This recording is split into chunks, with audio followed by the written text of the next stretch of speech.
눈이 쌓이겠습니다. 내일 새벽부터 아침 사이 충청 내륙과 남부 내륙에는 안개가 끼는 곳이 있겠습니다.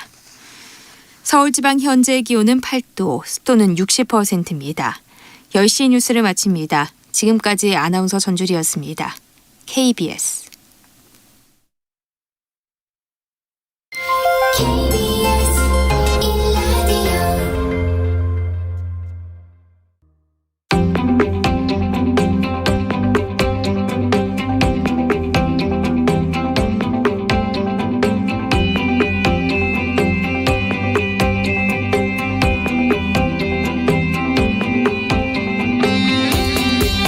김성환의 시사야.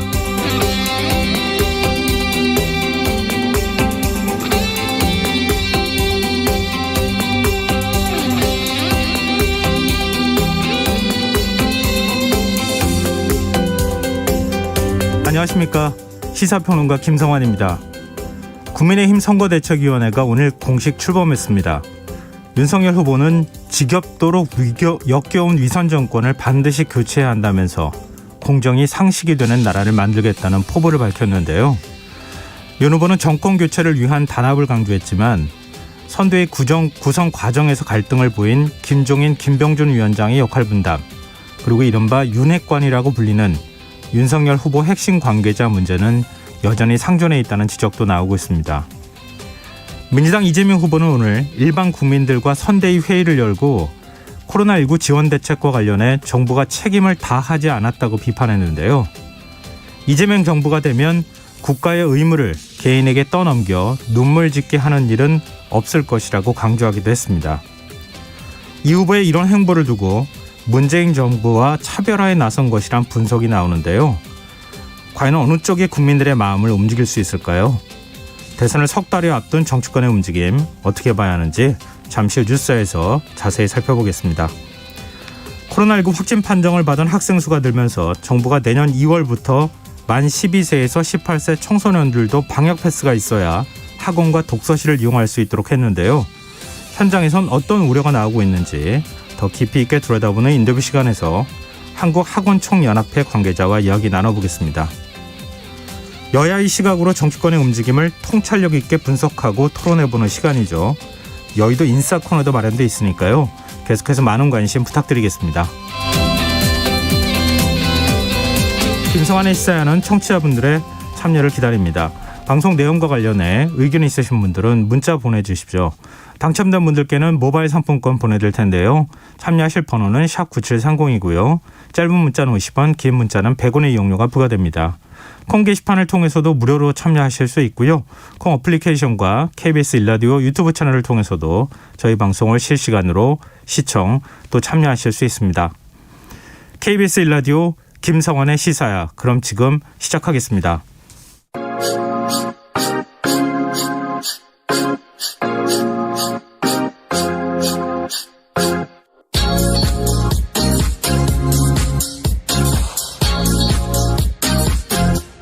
KBS 일라디오 김성환의 시사야.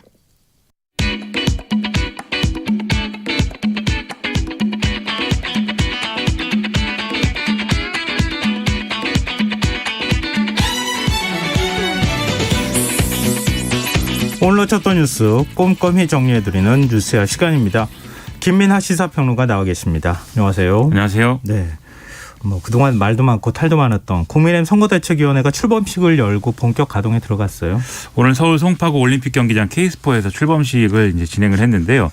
윤석열 후보가 연설을 했습니다. 기본이 탄탄한 나라, 공정이 상식이 되는 나라를 만들겠다라면서 정권 교체 당일을 설파를 했고요. 그래서 이 부패하고 무능한 역겨운 위선 정권을 교체를 해야 되고 심판을 해야 된다. 그리고 이번 선거에서 이겨야 지방선거와 총선에서 승리할 수 있다. 만약에 그렇지 못하게 되면, 즉 두 번의 선거도 지면 자유민주주의 대한민국은 사라질지도 모른다. 이렇게 주장을 했습니다. 네. 그리고 100가지 중에 99가지가 달라도 정권 교체의 뜻 하나만 같다면 힘을 합쳐야 된다라면서 당의 혁신으로 중도와 합리적 진보로 지지 기반을 확장을 해서 이들을 대선 승리의 핵심 지역으로 만들어야 된다. 이렇게 얘기를 했는데요. 구체적으로 어떤 중도적 지향을 보여줄 것인지에 대해서는 조금 이제 연설 내용에서는 아쉬운 부분이 있었다 이렇게 생각이 들었습니다. 미래에 대한 내용보다는 과거 회고적 내용이 좀 더 많았다 이런 지적이신데요. 미래에 대한 내용은 이제 자유민주주의 대한민국 없어질 수도 있다. 이게 미래에 대한 내용이었습니다. 또 그렇게 또 얘기가 될 수 있겠네요. 그것도. 좀 불안합니다. 네. 근데 국민의힘 선대위 조직 구성이 좀 바뀌었어요. 일단 김종인 총괄선대위원장 그리고 김병준, 이준석 상임선대위원장 이렇게 이런 체제고요. 그다음에 김기현, 김도읍, 조경태, 박주선, 이수정, 수칠커바디나 노재승 공동선대위원장 이 체제는 이제 기존에 밝혀진 거 플러스 알파의 이제 체제이기 때문에 그렇죠. 영입 인사들이 공동선대위원장으로 들어간 거죠. 그렇습니다. 예. 거의 이제 그대로고요. 그 밑에 이제 정책, 조직, 직능, 홍보, 미디어, 종합지원, 특보단 등의 6개 총괄본부도 거의 이제 그대로인데 다만 좀 새롭게 이제 좀 보이는 것이 총괄선대위원장의 직속 조직이라고 할 수 있는 총괄상황본부가 별도로 마련이 됐다는 겁니다. 네. 이 총괄상황본부 본부장에 임태희 전 대통령 비서실장이 임명이 되는 것으로 이제 확정이 됐는데 이 총괄상황본부가 사실상 이 선대위의 여러 가지 실무의 어떤 중심이 될 것으로 이 생각이 되거든요. 그래서 이게 어떤 선대위 내의 어떤 핵심 어떤 본부가 될 것이다 이렇게 얘기가 나오고 있고요. 네. 그리고 이제 특이할 만한 게 청년본부 공동본부장에 우리 시사회가 배출한 전국적 이 인지도가 있는 시사평론가 장혜찬 씨하고 이 여명 서울시 의원이 임명이 됐다. 네, 그래서 이런 기쁜 소식을 제가 전해드립니다. 네. 뭐 시사회가 배출한 인사가 이렇게 큰 역할을 맡고 있으니까 뿌듯하네요. 뿌듯합니다. 네. 네. 영입 인선을 둘러싼 잡음도 계속 있어요. 이제 이전에 이제 좀 나온 보도들이 이제 피부과 의사인 함익병 씨에 대해서 공동 선대위원장 내정했다 이렇게 밝혔다가 철회한 거 이게 논란이 많이 됐는데요. 과거 인터뷰에서 독재를 옹호할 수 있는 것으로 비칠 수 있는 발언을 했고 그다음에 이제 군대에 가지 않은 여성에 대해서 권리 행사에 제한을 둬야 된다. 4분의 3만 권한을 이제 보장해야 된다. 이런 취지의 발언을 한 사실 등이 논란이 되면서 비판이 나오니까 이제 내정 인선을 철회를 한 겁니다. 근데 여기에 대해서 오늘 이제 뜨거운 논란이 되고 있는 것은요. 네. 앞서 말씀드린 공동선대위원장을 맡은 노재승 커피 편집숍 블랙워터포트 대표인데요. 페이스북에 쓴 여러 가지 글들이 상당히 논란이 되고 있습니다. 예를 들면 이 시장 경제에 정부, 공공을 얘기하는 사람이 있다면 그리고 그 사람에게 표를 주려고 한다면 그것은 공산주의자다. 북한으로 가야 된다. 이런 글을 쓰기도 했고 네. 이승만과 박정희 전 대통령들은 그 자체로 신이 대한민국에 보낸 구원자이다. 이렇게 주장을 한 바도 있고 또 지난 6월에는 자신이 정규직 폐지론자다. 이렇게 강조를 하면서 정규직 제로 시대를 열자고 주장하는 대통령 후보 어떨까 이렇게 쓰기도 했고 또 이제 그 5.18 특별법 이런 것들에 대해서도 무엇을 감추려고 그런 법을 만들었느냐 이렇게 좀 문제 제기를 하기도 하는 이런 좀 민감한 얘기들을 많이 쏟아낸 그런 것들이 논란이 되고 있습니다. 노재승 대표가 그 비니본자라고 일명 불리고 뭐 일반 그 젊은층 청년이라고 하지 않았어요? 그 보궐 대표예요?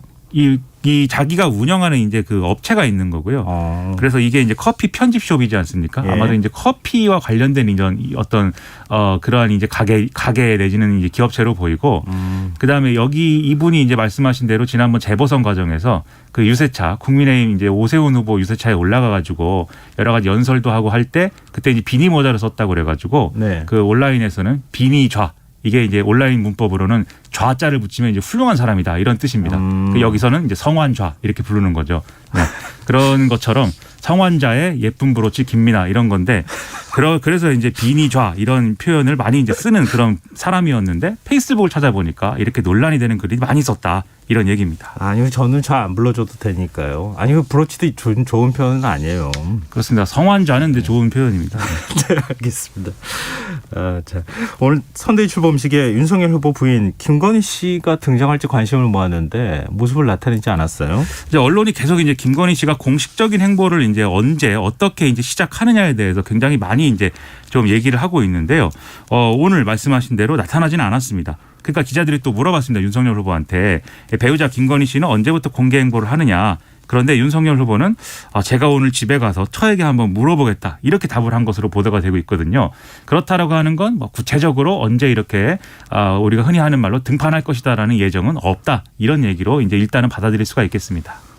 김종인 전 총괄 선대위원장도 그 부인인 김미경 씨가 윤석열 후보 도와줘라 뭐 이렇게 해서 도와줬다고 얘기하지 않나요? 그렇습니다. 그리고 또 그 김혜영 교수하고 김건희 씨하고 또 뭐 각별한 친분이 있다 뭐 이런 보도도 있었고 분명히 어떤 부분에서는 윤석열 후보를 돕고 있고 나름의 역할을 하고 있는 것 같은데 공개석상에는 아직 뭐 나올 준비가 안 된 것인지 아무튼 뭐 아무래도 이재명 후보의 배우자 김혜경 씨는 활발하게 공개 활동을 하다 보니까 네네. 좀 비교가 돼서 이제 언론이 많이 관심을 가지는 건데요. 네. 아마 뭐 계속 뭐 이렇게 있을 수는 없을 것 같고 적당한 시점에 아마도 등판을 하지 않을까 생각을 합니다. 네, 언제 나올지 좀 관심이고요. 검찰이 김건희 씨가 운영하는 전시기획사의 기업 협찬 의혹에 대해 일부 무혐의 처분을 내렸어요. 그렇습니다. 이 공소시효가 임박한 2016년 12월 전시회 협찬 관련 청탁금지법 위반 사건에 대해서 혐의 없음으로 불기소 처분을 했다는 건데요. 검찰은 김건희 씨에 대해서 이 부분에 대해서는 서면 조사를 진행을 했고 코바나 콘텐츠의 직원 그리고 협찬기업 관계자들에 대한 조사를 진행을 했는데 청탁금지법 위반 사항이 없다고 판단을 했고 또 청탁금지법상 공직자의 배우자에 대한 처벌 규정이 없는 데다가 네. 이 직무 관련성이 또 없다고 판단을 해서 무혐의 처분을 했다 이렇게 밝혔습니다. 이 전시회가 문제가 되는 거는 당시에 윤석열 후보가 대전고검 소속으로 박영수 특검팀에 파견이 돼서 국정농단 사건을 수사를 할 그 시작이 되는 그런 상황이었거든요. 예. 그때 이제 20여 개 기업이 이 전시회에 협찬을 했기 때문에 그게 어떤 뭐 보험성 뭐 이런 거 아니냐 이런 의혹이 이제 있는 것이고요. 이와 별도로 다른 이제 그 전시회들도 비슷한 논란에 휘말려 있습니다. 시민단체가 고발한 2017년 12월에 알베르토 자코메 디전이 있고요. 그다음에 2019년 6월 달에 야수파 걸작전 이런 것들이 있는데 마찬가지로 특히 2019년 6월 달 이 전시회 같은 경우에는 윤석열 후보가 검찰총장이 되는 과정에 되기 전에는 4개 회사가 이제 협찬 회사였는데 네. 되는 후에는 20개 회사로 이제 늘어나는 과정이 있었기 때문에 네. 이런 것들에 또 여러모로 관심이 집중되고 있어서 검찰 수사가 이어질 것이다 이렇게 보고 있습니다. 또 무혐의 처분과는 별도로 어찌 보면 일반인이라고도 할 수 있잖아요. 아직까지는. 근데 이렇게 서면 조사를 하는 경우를 제가 거의 본 적이 없는 것 같은데. 그리고 도이치모터스 주가 조작 사건도 그것도 지금 소환 조사 안 하고 있다 이런 얘기가 나오지 않습니까? 그렇습니다. 아무래도 검찰 입장에서는 뭐 항상 그래왔습니다만 유력 이제 이 대권 주자의 주자의 배우자다라는 점을 이제 의식하지 상대 않을 수 없을 건데요. 하지만 그럼에도 불구하고 뭐 조사 방식은 뭐 이렇게 뭐 그럴 수 있다 하더라도 철저하게 어쨌든 조사를 해서 이게 만약에 무혐의다라고 하면 좀 네. 혐의가 없다라고 하면 그걸 빨리 또 밝혀내는 게 여러 사람에게 도움이 되는 일이기 때문에 검찰이 좀 투명하게 그리고 빨리 이제 의혹을 밝혀내는 게 중요할 것 같습니다. 정치권 분위기는 어떻습니까? 일단 더불어민주당은 굉장히 여기에 대해서 불쾌감을 표현을 하고 있습니다. 국민의힘의 선거대책위가 출범하는 날에 검찰이 윤석열 후보에게 선물을 줬다고 볼 수밖에 없는 거 아니냐 이렇게 반발을 했고요. 또 법사위 소속의 민주당 의원들은 따로 기자회견을 열고 이렇게 허무하게 일부 무혐의로 끝난 것은 검찰이 눈치 보고 있는 거 아니냐라는 의혹이 들 수밖에 없다. 여전히 이제 일종의 검찰이 한 식구로 윤석열 후보를 보고 있는 거 아니냐 이런 주장을 내놨습니다. 네. 또 추미애 전 장관도 검찰이 김건희 씨의 신분 세탁업자 역할을 하고 있는 것이다라고 맹비난을 했는데요. 국민의힘은 오히려 이게 그동안의 의혹이 거짓이라는 게 드러나고 있는 거다라고 네. 평가를 하면서 검찰이 여당과 권력의 눈치를 보면서 이게 별로 이유가 없는 그런 사건에 대해서 계속 무리한 수사를 끌어가고 있다라고 주장을 하고 있습니다. 네. 이제 민주당 얘기도 좀 해보죠. 이재명 후보는 오늘 소상공인들과 전국민 선대위를 열었어요. 그렇습니다. 소상공인들하고 함께 현 선대위 회의를 열은 건데요. 이 자리에서 이재명 후보는 이 K방역에 대해서 소상공인의 희생, 헌신, 협력이 가장 큰 동력이었는데 정부의 부담보다 결국 일선 국민들이 부담하고 희생한 성과이다라고 평가를 했습니다. 그러면서 도표 4장을 준비를 해가지고 그동안에 정부의 어떤 소상공인 지원이라든가 지출 이런 것들이 미비했다라는 점을 강조를 하면서 정부가 자기 책임을 다하지 않았다. 기재부는 왜 이렇게 쥐꼬리만큼 지원해서 국민들을 고통받게 하는지 모르겠다라면서 비난을 또 하기도 했는데요. 그러면서 민주당을 향해서 앞으로 당정 협의 때 소상공인들이 입은 피해를 완전히 보상해주는 그러한 어떤 요구사항을 관철해달라고 당부를 하기도 했습니다. 네. 민주당은 개발이익 환수법을 당론으로 채택하고 입법 드라이브를 걸고 있네요. 그렇습니다. 오늘 정책위원총회를 열고 이른바 대장동 방지 3법 그리고 국회의원 면책특권 제한, 전두환 추징법 등의 이른바 민생개혁 법안 처리를 논의를 했는데요.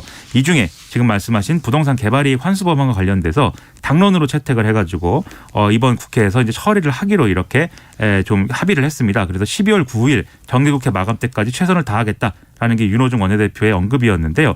이걸 토대로 해서 이재명표 개혁 법안 그리고 이재명 후보가 할 수 있는 어떤 그러한 개혁이라는 거를 실질적으로 보여주겠다 이런 의지인 건데 이게 그런 맥락으로 해석될지 아니면 또 어떤 여당의 뭐 입법 독주라든지 뭐 이런 것으로 해석될지 앞으로 상당히 주목이 되고 있습니다. 네. 최근 사의를 표명한 조동현 전 공동상임선대위원장 측이 사생활 논란과 관련해 입장을 냈어요. 조동현 전 위원장 대리인이자 민주당 선대위 법률지원단 부단장인 양태정 변호사가 이제 이 글을 올렸는데요. 2010년 8월경에 조동현 전 위원장의 제3자의 끔찍한 성폭력으로 인해서 원치 않는 임신을 하게 됐고 당시에 혼인관계가 사실상 파탄이 난 상태였는데 종교적 신념 때문에 홀로 책임을 지고 이 양육을 하려는 마음으로 출산을 한 것이다라고 밝혔습니다. 네. 그리고 이러한 사정을 민주당 측에 미리 얘기하지 못한 거에 대해서 죄송하다 이렇게 이제 입장을 밝혔다고 하는데요. 이혼을 한 후에 현재 배우자를 소개받아서 만났고 그리고 나서 그 배우자의 부모님과 배우자에게도 이러한 사실을 털어놓았기 때문에 지금은 행복한 가정을 이루고 있는 것이다라는 점을 강조를 하면서 일부에서 언급되고 있는 군 출신 모 인사 등과는 전혀 관련이 없는 사안이다. 그리고 이런 허위 사실을 좀 유포한 이른바 이 유튜브의 가로세로 연구소 등에 대해서 법적 조치를 빠른 시일 내에 하겠다. 이런 입장을 밝혔습니다. 정치권에서 혹시 입장 내는 게 있습니까? 일단 정의당 내 조직인 청년정의당 간민진 대표가 지금 이런 사실이 밝혀지자 또 다른 논란이 벌어지고 있는데 이게 이 정치 공세적인 2차 가해 아니냐 양당이 책임지고 추가 피해를 막아야 한다고 밝혔고요. 그리고 이제 심상정 대표 같은 경우도 이러한 사실을 이제 언급을 하면서 좀 그동안의 어떤 고통에 대해서 공감한다 이렇게 좀 입장을 밝혔는데요. 이제 양당의 경우에는 이제 공개적으로 어떤 대표급의 인사라든지 책임 있는 인사가 여기에 대해서 좀 적극적인 입장을 밝히지는 않고 있는 그런 상황이어서 좀 이후에 이제 대응이나 이런 것들이 주목이 되고 있습니다. 네. 너무 많은 얘기들을 하고 있는데요.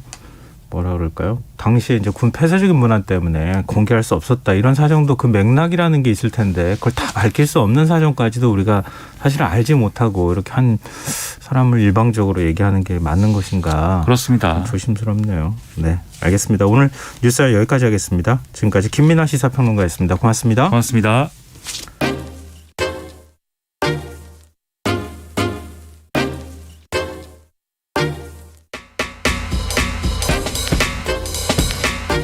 바쁜 당신이 알아야 할 모든 것 여기에 있습니다. KBS 1라디오 김성환의 시사야. 정부가 내년 2월부터 학원이나 독서실 등을 이용하는 청소년에게도 방역 패스를 적용하기로 하면서 학부모와 학원계를 중심으로 반발의 목소리가 나오고 있습니다. 오늘 방역 당국은 방역 패스로 청소년을 감염 위험에서 보호하는 가치가 더 크다 이러면서 계획대로 추진하겠다는 입장을 분명히 했는데요. 한국학원총연합회 이우원 회장 연결해서 어떤 입장을 갖고 있는지 얘기 들어보도록 하겠습니다. 회장님 안녕하십니까? 네, 안녕하십니까? 네. 반갑습니다. 네, 반갑습니다. 지금 청소년에게 방역 패스 적용한다. 그리고 내년 2월부터 적용하겠다. 이게 핵심적인 내용이잖아요. 네네. 지금 현장, 그러니까 학원가라고 할 수 있을 것 같은데 분위기는 어떻습니까? 실제로 이제 그 백신 패스, 방역 패스가 발표된 이후, 예. 금요일 이후죠. 그 학원가는 이제 토요일, 일요일, 주말치를 다 포함시켜서 거의 멘붕이었습니다. 이거는 이제 명백한 사실상 백신 접종 강요입니다. 그동안 이제 자율 접종이었던 청소년 접종을, 이번에 확진자가 확산되기 전까지만 해도 정부는 그러니까 아동 청소년에 대한 접종 권유는 미혼 상태였습니다. 그러다 이제 위드 코로나 이후 확진자가 늘면서 갑자기 아동 청소년에 대한 강력한 지금 접종 강요를 하고 있는 것이죠. 저희는 이것이 아동 청소년의 백신 접종을 학원에 전가시키는 부당한 조치라고 생각합니다. 왜냐하면 일단 유예 기간을 이제 두었거든요. 그 기간 동안 학원을 다니고 싶으면 접종을 해라. 또 학원 입장에서도 아이들을 학원에 계속 다니게 하기 위해서 접종을 또 많이 유도를 할 것이고요. 네. 이것이 결국은 정부가 해야 될 여러 가지 그 국민에 대한 알 권리, 안전성에 대한 알 권리 이런 것들을 학원에 전가시키면서 청소년 백신 접종률을 높이고자 하는 의도가 아닌가라는 생각에 멘붕이었습니다. 근데 청소년 미접종자들이 상당히 많은 것도 사실이잖아요. 그리고 청소년들이 미접종 때문에 또 확진자가 많이 늘어나고 있는 것도 사실이고. 그래서 정부 입장에서는 앞서도 잠깐 얘기 나왔지만 청소년을 감염 위험에서 보호하는 가치가 더 크다 이렇게 얘기를 하고 있습니다. 오히려 학원에서 지금 앞으로 내년 2월까지니까 백신 접종을 적극적으로 좀 유도하실 수 있는 방법은 없는 건가요? 네, 이제 그렇죠. 사실은 그 고3들 지금 접종률이 95% 이상입니다. 네. 이제 수능을 앞두고 그때 당시에도 학원 쪽에서 많이 접종을 유도를 했죠. 네. 그리고 지금 고2가 85% 정도 될 것 같고요. 그다음 고1이 한 75% 정도 됩니다.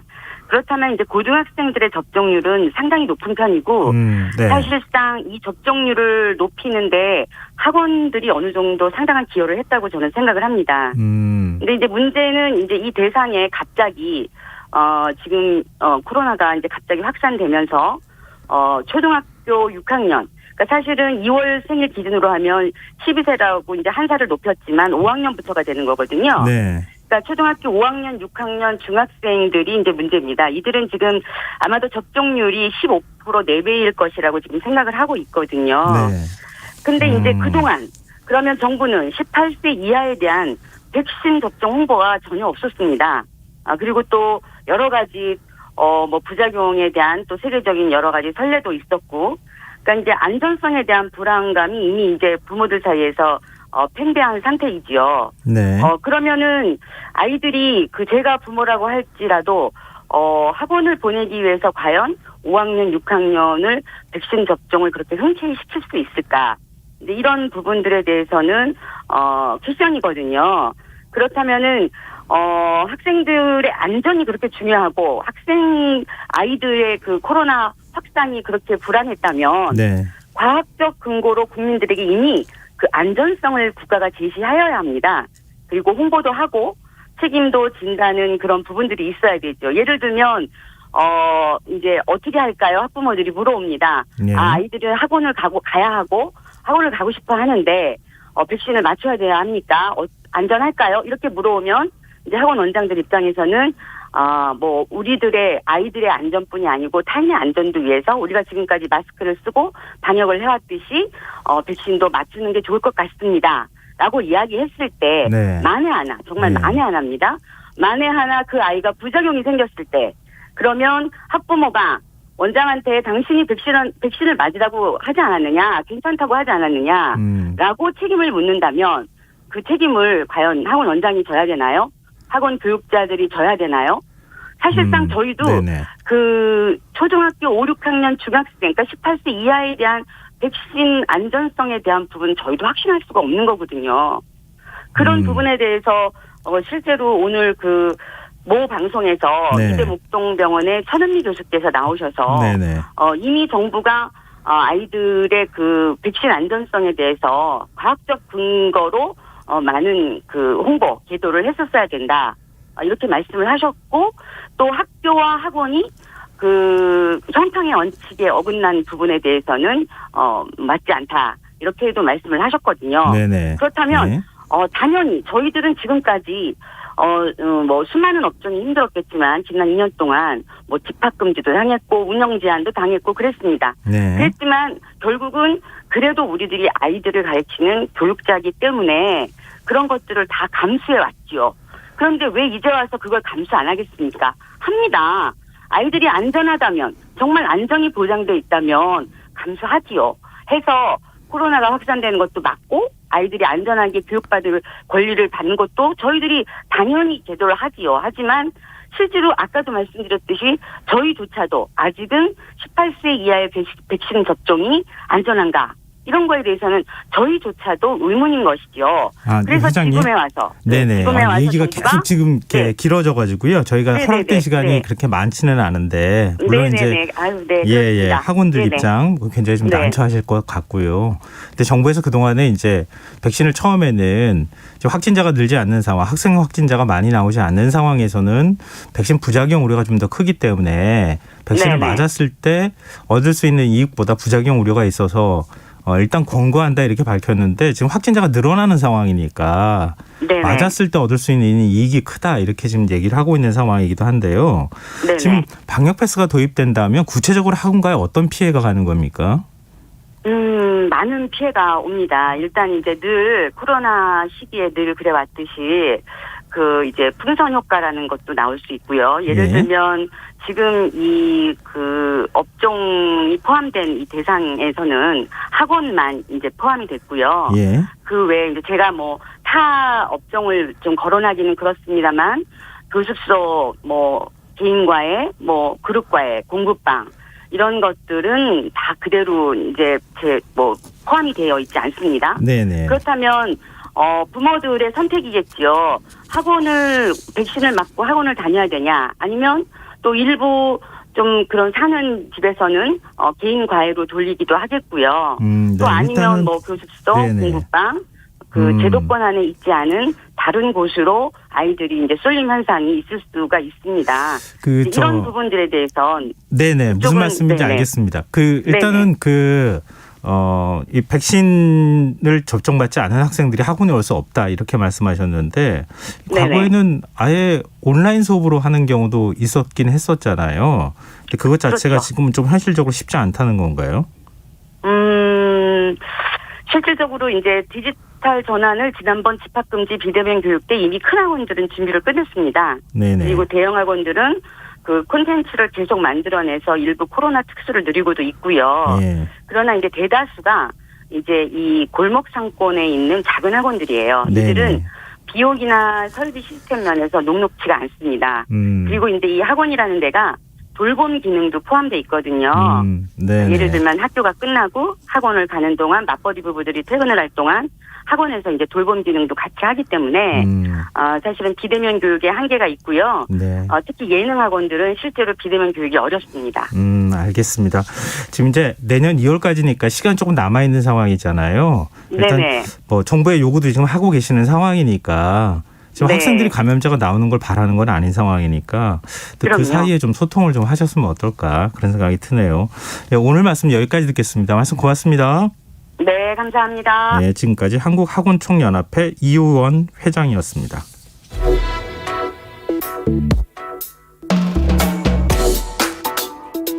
더 나은 내일을 준비하는 시간 KBS 1라디오 김성환의 시사야.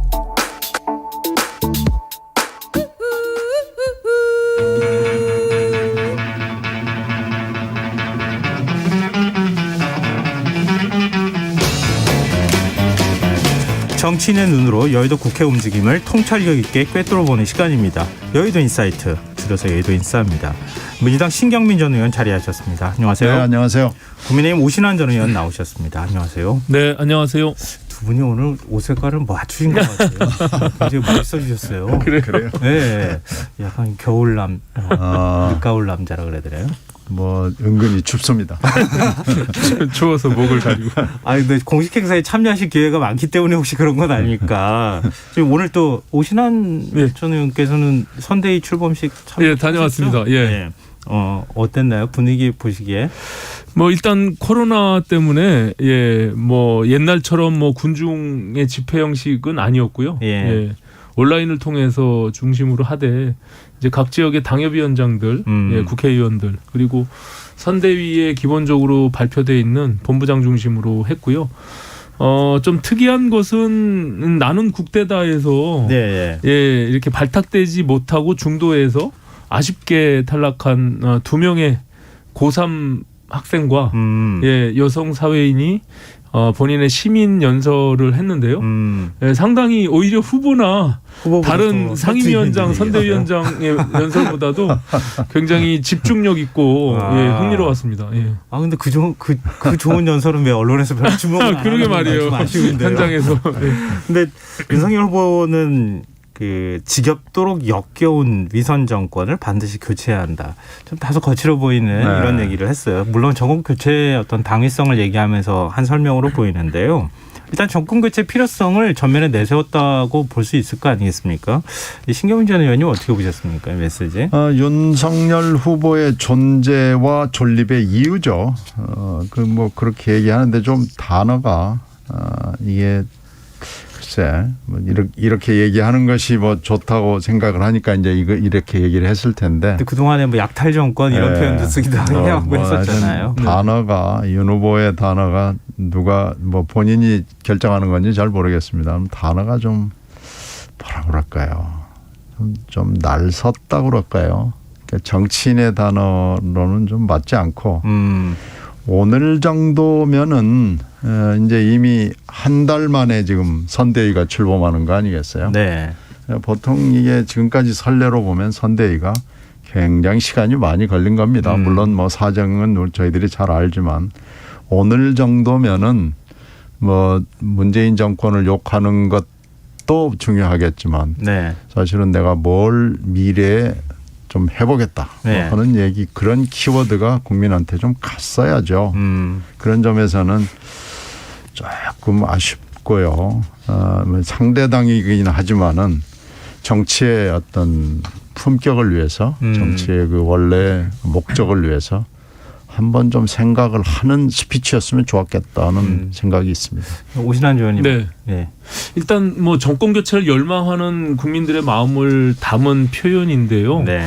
특히 이제 이 정부가 내세웠던 그 공정의 가치가 지난 조국 사태 이후로 무너져 내리고 오히려 반대급부로 지금 윤석열 후보가 탄생한 게 굉장히 아이러니하잖아요. 예. 그런 점에서 오히려 공정과 상식의 상징으로 이제 윤석열 후보가 탄생이 됐고 그거를 오히려 강조하면서 방점을 찍은 의미가 있고요. 네. 뭐 기회는 평등하고 과정은 공정하고 또 결과는 정의롭다라는 것이 굉장히 중요한 이 정부의 키워드였는데 그것이 다 무너져 내렸고 그래서 법치와 상식과 공정을 다시 바로 세우겠다라는 그런 의미를 줄곧 해왔으며 오늘 선대위 출범식에서도 본인의 연설을 통해서 다시 한번 확인한 그런 내용이었다 이렇게 보여집니다. 정권 교체의 필요성을 누구보다도 절감하고 있는 보수층한테서 이 보수층이 바라볼 때는 굉장히 시원하다 이런 느낌을 뭐 그럴 수 있죠. 네, 그리고 이 정부 가졌던 뭐 이중성, 위선 이런 것들이 네. 뭐 굉장히 와닿는 표현이니까요. 예. 하여튼 뭐 미래가 없다. 뭐 정권 교체의 필요성을 강조하기 위한 표현이었다 이렇게 말씀해 주셨는데요. 근데 무엇보다도 이번에 이제 선대위 출범하는 과정까지가 굉장히 좀 쉽지 않았어요. 자분도 많았고요. 뭐 이른바 지난 3일 울산 해동으로 윤석열 후보와 이준석 대표 불화설이 좀 진화된 것으로 보이는데요. 내부 갈등 완전히 봉합됐다고 평가할 수 있을까요? 신경미 전 의원님 어떻게 보세요? 뭐 겉으로는 봉합된 거죠. 근데 하여튼 저희들이 옆에서 보기에는 대표가 사보다지를 하면서 전국을 순회하는 아마 울산에서 안 됐더라면은 더 다른 데로 갈 계획을 세웠다는 얘기를 저희들이 들었습니다. 그러니까 완전히 시계 방향 내지는 시계 반대 방향을 섞어가면서 왔다 갔다 하는 식의 사보다지를 했고 결국 결과적으로는 뭐 보도에 잘 나오지 않는 뭐 여러 가지 이 얘기들이 여의도에 많이 돌아다니는데요. 네. 김 위원장도 김종인 위원장도 봉합을 원했다라는 대목이 좀 저 언론에는 잘 부각이 되지 않았어요. 그게 김 위원장도 야 이거 그냥 가다가는 내 기회가 없어지는 거 아닌가라는 조바심이 좀 있었을 거고요. 물론 지금 윤 후보나 이 대표도 다 조바심을 했고 그 주변의 사람들도 다 조바심을 했지만 이게 말하자면 결국은 오늘을 넘기면 이런 지난주 금요일 오늘을 넘기면 월요일 날 선대위에 봉합된 모습으로 나가지 못할 거라는 위기의식이 굉장히 강했고 관계자들 모두가 강했고 또 특히 지금 잘 드러나 있지는 않지만은 홍 후보의 역할이 분명히 있었고요. 홍 후보가 그걸 굉장히 유려한 단어로 포장을 했죠. 내 역할이 있었다면 좋은 것이었다고 본다. 뭐 하는 굉장히 복잡한 워딩을 썼죠. 홍 후보의 역할도 분명히 있었고요. 그런 점으로 봤을 때는 잘 봉합이 된 형식적 요건은 갖춘 것 같습니다. 그런데 필요한 조건은 일단 갖췄는데 이제 앞으로 이게 이제 조용히 시끄럽지 않고 소음이 밖으로 새나오지 않고 갈 수 있느냐라는 것은 그건 이제 내부의 문제이기 때문에 저희들도 물론 귀를 세우고 보겠습니다마는 국민들 눈에나 귀에도 이게 들릴 겁니다. 그래서 이번 선거는 제가 누차 얘기합니다마는 누가 덜 못하나에 누가 덜 실수를 하나의 경쟁이 될 겁니다. 지금 민주당은 반창고로 땜빵한 불안한 봉합이다. 뭐 이런 표현까지 사용했는데요. 오신환 전 의원님 어떻게 평가하세요?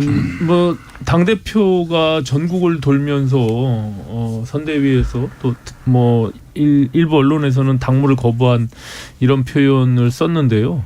좀 생소한 것은 사실입니다. 하지만 어쨌든 지금 90일 정도 남은 시점에서 선대위가 출범 이후에 이런 문제가 발생했다면 더 큰 위기감을 느꼈을 텐데 저는 뭐 오히려 사전에 이런 것들을 서로 조율하고 서로에 대한 생각들을 합을 맞춰보는 뭐 시간이었다라고 생각을 하고요. 일단 김종인 위원장의 원톱에 대해서는 확실히 당원 당규가 명시하고 있는 그 선대위 총괄에 대한 의미를 부여했고 거기에 다른 주변에 있는 선대위 관계자들이 다 일정 정도 동의를 한 부분들 그리고 윤석열 후보가 스스로 나서서 이 부분을 절실하게 해결하고자 하는 그 의지를 표시했던 것이 굉장히 주요했던 것 같습니다. 그리고 이준석 대표가 얘기했던 청년층과 또 중도층 이 부분에 대한 외연 확장에 있어서 굉장히 매우 이번 선거에서 중요하다는 인식들을 서로 공유했고 오늘 선대위 출범식에 이준석 대표가 연설하는 데 있어서 네. 탄핵과 지난 우리가 지난 보수 정부가 굉장히 어려움을 겪었던 그 사건들에 대해서 네. 다시 한번 언급하면서 이것을 뛰어넘어야 한다는 얘기를 분명히 했거든요. 네. 본인의 의지를 피력하면서 이 당이 불가역적인 상황으로 앞으로 국민들께 신뢰를 회복하기 위해서는 어떤 방향으로 가야 되는지를 명확하게 제시한 측면은 굉장히 저는 바람직했다 이렇게 생각을 합니다. 예. 아니 그러니까 우리 이 시간에 어떻게 선대위가 갈 거냐. 김종인 전 비대위원장이 빠진 선대위 생각할 수 있겠느냐 이렇게 얘기했을 때 그때 오신환 전 의원님께서 언젠가는 들어오지 않겠느냐 이렇게 얘기하셨거든요. 네네. 근데 이렇게 빨리 들어올 거라고 혹시 생각하셨습니까? 뭐 어쨌든 출범을 하고 나서 만약에 지지율이 교차되면서 위기가 아주 절박한 상황으로 봉착하지 않는다면 그런 기회가 오기는 쉽지가 않겠죠. 네. 예, 그런 상황에서 처음부터 어쨌든 주변 인물들이 많이 노력을 했고 또 김종인 위원장께서 또 그것을 수락했다는 점에서 어쨌든 그 총괄의 원톱에 대한 의미를 분명히 했던 것이 주요했던 것 같습니다. 예. 근데 왜 제가 이 질문을 던졌냐면은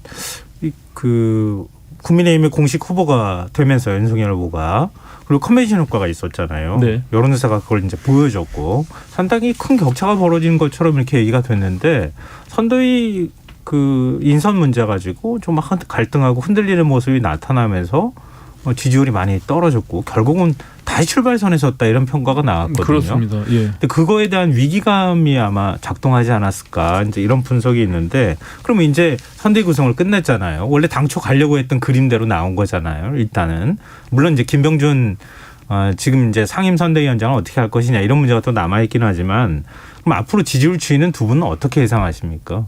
일단 이런 갈등 요인이 사라졌기 때문에 이 지금처럼 이렇게 거의 비슷한 수준으로 나오는 이런 방식으로 가는 건지 아니면 뭔가 좀 변화가 있을 거라고 예상하시는지. 이 울산 회동이 그릴 수 있는 가장 좋은 그림이 나왔어요. 그래서 이제 월요일 날 오늘 그림이 괜찮은 거죠. 그래서 이렇게 가면은 컨벤션 효과의 뭐냐면 2라운드라고 그럴까요?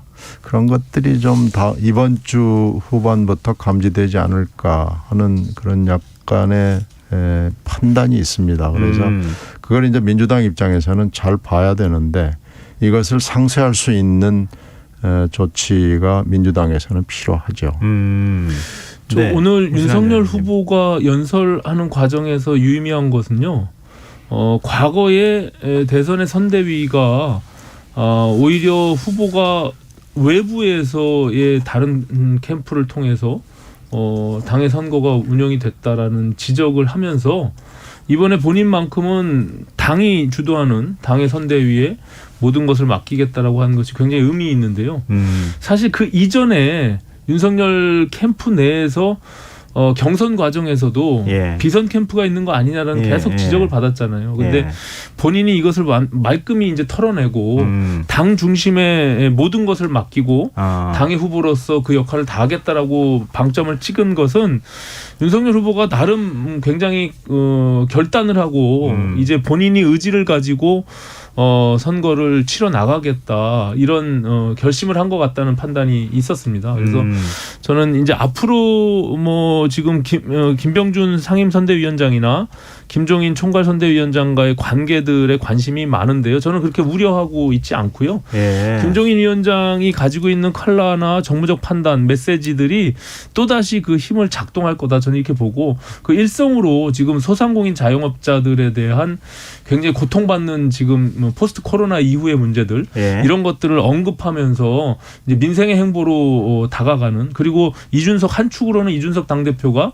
또 청년들과 함께하는 공유하는 그래서 윤석열 후보도 거기에 같이 동참하는 이런 모양새를 띠면서 초반에는 지금 신경민 의원님 말씀처럼 또다시 조금 탄력을 받는 그런 구조로 가지 않을까 이렇게 봅니다.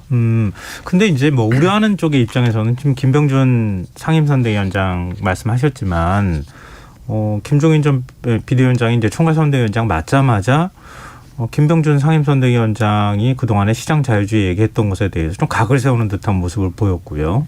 그동안에 김종인 총괄선대위원장은 경제민주화를 상징처럼 지금 얘기를 해왔었고 또 지금 양극화 해소를 1호 공약으로 내세운다는 얘기를 하는데 지금 윤석열 후보의 경우에는 불과 며칠 전까지만 해도 52시간 제도에 대해서 부정적인 입장 밝혔고 최저임금제도 그랬고 중대재해기업 처벌법도 그랬고 상속세 문제도 그렇고 종부세도 지금 사실상 폐지한다 그랬고 근데 생각이 많이 다른 거잖아요.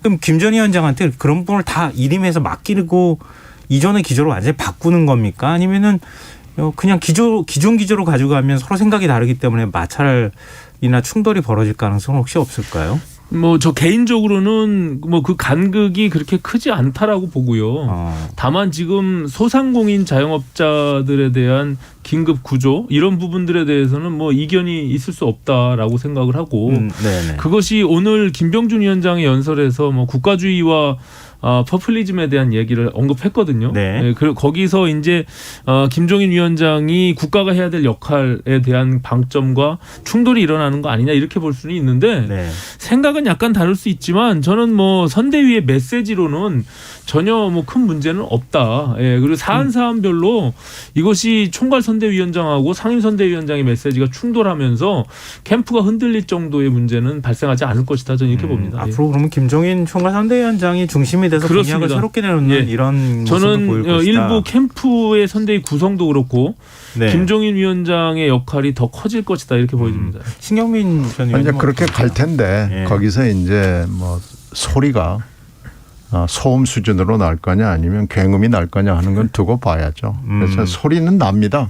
날 수밖에 없고요. 왜 그러냐면 정반대되는 생각을 가진 두 사람이 김이 지금 앉아 있는 거 아니겠어요?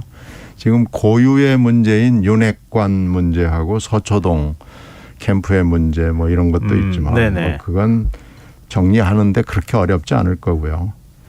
김의 갈등으로. 근데 이제 지금까지 후보가 김병준 위원장의 얘기를 많이 들었단 말이에요. 근데 이제 지금 이 판이 달라진 거거든요. 그러면은 이게 어떻게 소음이 나지 않겠습니까? 그러나 이 소음을 가급적이면 데시벨이 높지 않게 정리할 수 있느냐 없느냐 아니면 이게 굉음이 돼가지고 뭐 어쩌고 저쩌고 이제 소리가 뭐 던지는 소리가 밖으로 나오게 되면 그건 이제 좀 얘기가 좀 달라지겠죠. 근데 김종인 위원장의 스타일로 봐서 이분이 소리 나는 걸 두려워하고 그런 분이 아니거든요. 소리가 나면 소리 나는 대로 그냥 초전박살형으로 갈 거기 때문에 그게 이제 어떻게 될지 잘 모르겠어요. 지금 그 어차피 김종인 위원장의 생각은 뭐 분명하거든요. 그러니까 격차, 양극화, 차별, 난임으로 이제 얘기하는 디바이드에 대한 거에 대해서 본인이 여러 번 얘기를 했고 이게 경제민주화와 기조가 같기 때문에 이 생각을 바꾸려고 하지 않을 겁니다. 그리고 특히 코로나 지금 상황이 되면서 이 디바이드가 소득과 자산을 넘어서서 디지털 디바이드와 교육 디바이드로 지금까지 벌어져서 이 문제는 사실 굉장히 심각하거든요. 그래서 이 문제에 관해서 김종인 위원장이 양보할 수 없습니다. 그건 지금 말씀하신 이제 우리 국가 사회가 안고 있는 코로나 이후의 상황들에 대해서 해야 될 역할은 분명하다고 봐요. 그것이 방향이 맞다라고 생각하는 우리 구성원들이 굉장히 많고요. 그렇기 때문에 김종인 위원장의 목소리에 힘이 실릴 수밖에 없고 다만 김병준 위원장의 스타일상 그리고 이미 총괄 선대위원장으로서의 원톱의 지위를 분명히 했기 때문에 네. 저는 그 내부에서 약간의 생각의 차이는 그게 뭐 바깥으로 흘러나오면서 국민들께 큰 불안감을 줄 정도의 상황은 아닐 것이다. 이렇게 예측합니다. 네, 알겠습니다. 또 어찌 생각해 보면 김종인 위원장은 별로 신경 안 써도 되는데 김병준 위원장은 굉장히 불편할 것 같다 이런 생각은 좀 들긴 해요. 그럴 수 있죠. 네, 김병준 위원장도 사실 보통 분은 아니라고 알고 있어서. 네, 자 지금 여러분께서는 KBS 1라디오 김성환의 시사와 함께하고 계십니다. 여의도 인싸 국민의힘 오신환 전 의원, 민주당 신경민 전 의원과 함께하고 있습니다. 이제 민주당 얘기를 좀 해봤으면 좋겠어요. 이재명 후보가 오늘 코로나19로 피해를 입은 소상공인들과 함께 전국민 선대위를 개최했거든요. 정부가 코로나 위기 극복 과정에서 책임을 다하지 않고 있다. 소상공인 지원이 쥐꼬리 같다 이런 표현까지 사용했는데 그동안에 이렇게 표현 사용, 그러니까 현 정부의 기조에 대해서 이렇게 강한 표현 사용한 적은 제가 본 적이 없는 것 같거든요.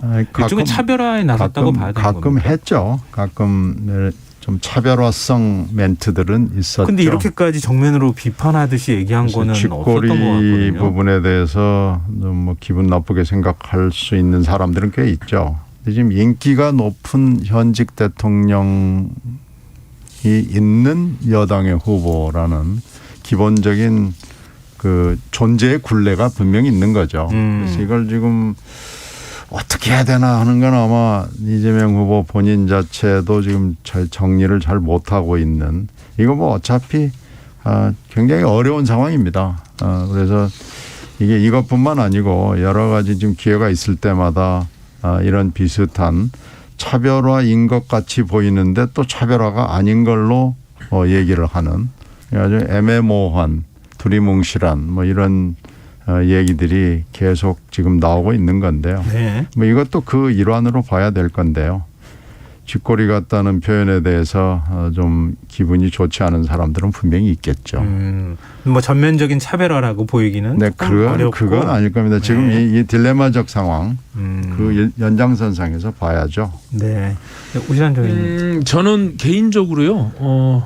이게 시간이 계속 가면 갈수록 이재명 후보의 색깔을 더 확실히 드러내려고 하는 그런 메시지로 갈 수밖에 없다. 그래서 차별화의 시작이다라고 보고 그것이 제명 본능이에요. 제가 봐서는 이재명 후보의 본능적인 측면이 있고, 그리고 특히 본인이 주도하는 당과 조율되지 않은 여러 가지 메시지들이 나오고 있잖아요. 지금 네.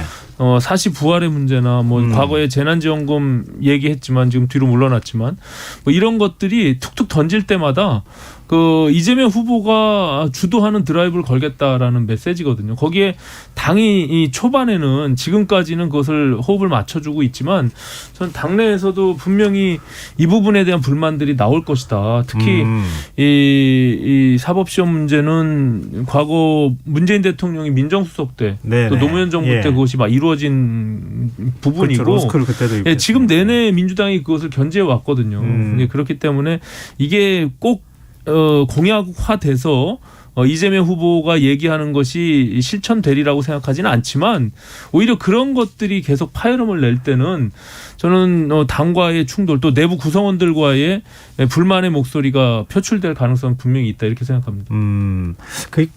제가 신경민 전 의원님께 한번 이걸 여쭤보고 싶은데요. 이재명 후보가 문재인 정부하고 차별화하거나 각을 세우기는 좀 쉽지는 않은 상황이라고 말씀하셨잖아요. 네. 문재인 대통령 지지율이 상당히 아직까지도 높은 상황이니까 임기 말인데도. 그래서 혹시 국민을 앞세웠던 거 아닌가.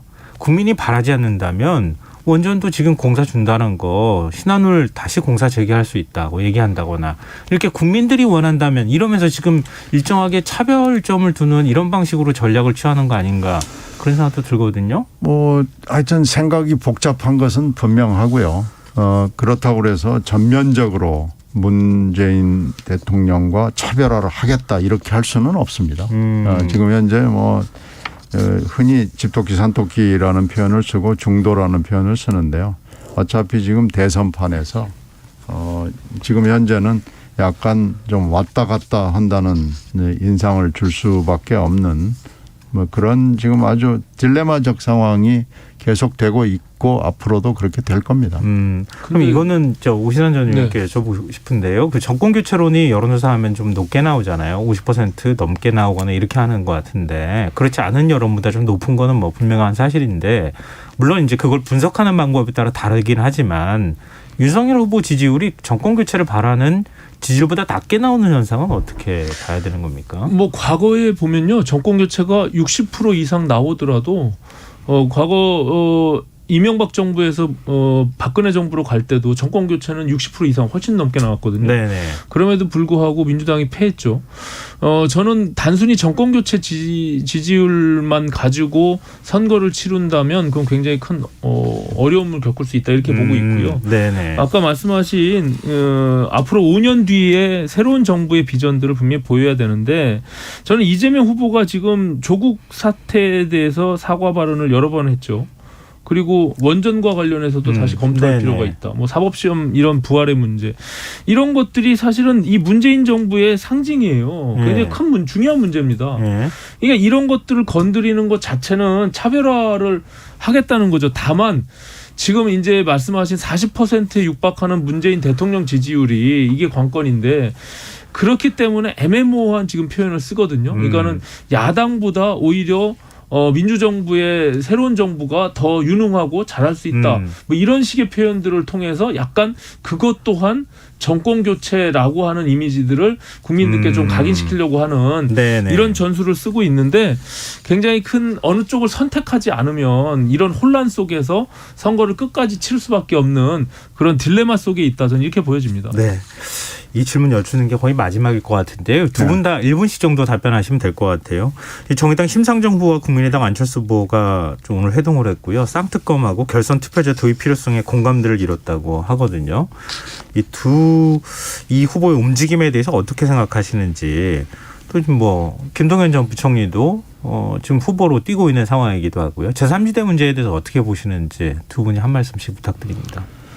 글쎄요, 뭐 만나는 것은 반드시 필요하겠죠. 3지대에 있는 분들 후보로서는. 그런데 지금 뭐 여러 가지 이슈들 금방 말씀하신 앵커가 한 거에 대해서 그 무슨 진전이 있을 것 같지는 않아요. 제3지대 공조는 그냥 공조죠. 그리고 이 공조가 어떻게 현실화될 수 있을지는 그 후보들이 각각 얼마나 협조가 가능하냐에 따라 달려 있겠지만 이것이 무슨 결실로 나타날 수 있을지는 매우 회의적입니다. 후보 단일화까지 연결되지는 않을 것이다. 이 말씀이시고요. 이게 지금 1, 2후보가 모두가 지금 비호감도가 굉장히 높은 상황에서 제3지대 후보도 상당히 높아요. 비호감도가.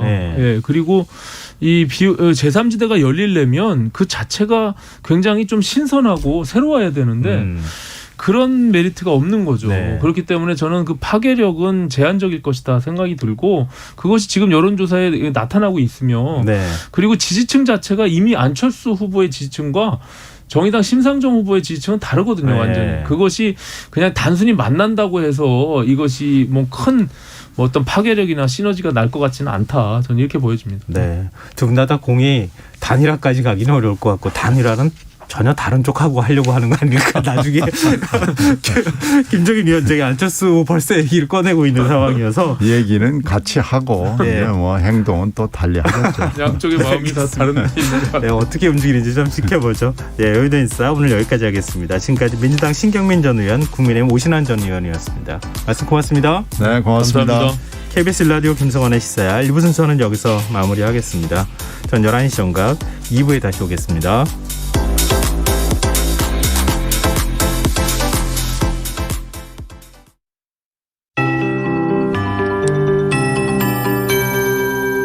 KBS 58분 날씨. 내일은 전국의 대체